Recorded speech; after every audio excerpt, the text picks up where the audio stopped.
Okay, I'm going to show you how you can update your gradebook in PowerSchool for teachers. And the reason we're doing this is that there was a glitch with the old version.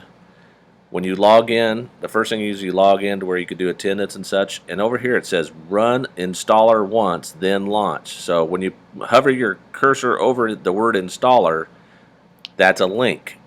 So you click that, and then it'll say download the installer, and then you're gonna run the installer, which I'll do, install it, continue installation, finish, activate, launch gradebook. So really, this is a critical part, right over here where it says download installer. Then up here, depending on your Safari or Firefox, you will see the gradebook being downloaded. It's like 57 megabytes. So what you're doing is you're installing the gradebook program on your computer, and the data lives up in the PowerSchool servers, which is in the cloud, which means not in our building somewhere. And then we'll install it, replace the old gradebook, which doesn't work.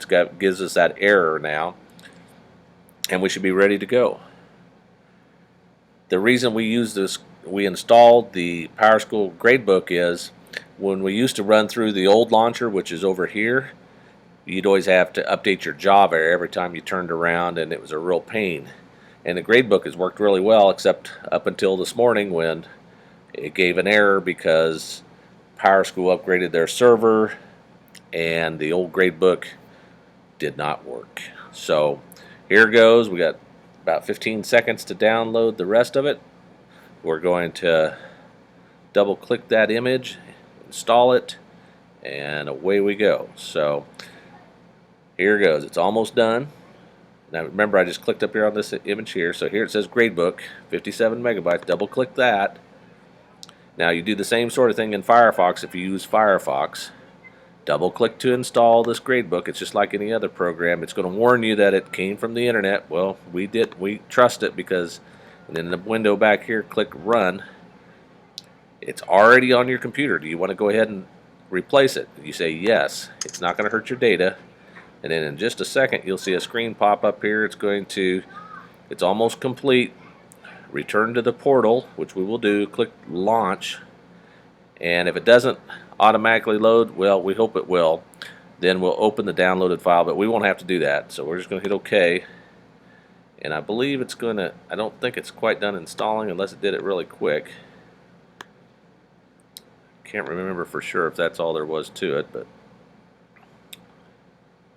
in fact, if I'm not quite sure, I'm going to do it twice. That's how, just to make sure. Run. Oh, I guess I did say that. It was already installed. I'm going to go ahead and replace it.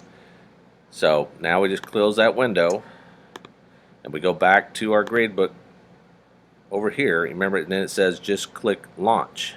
And right down here underneath the installer is instantly launch gradebook. So it's going to go ahead and download something over to here in your downloads folder. You double click that, and this bounces over here. It's going to say, hey, it downloaded this at 12:13 p.m. It's 12:15. Go ahead and open it. And this should look familiar to you because this shouldn't be any different than what you've been doing. You may get a message that talks about terminating your sessions from the last time. Go ahead and terminate. And from there, it should go ahead and pull up all your student grades and so forth, which I'm not going to show here.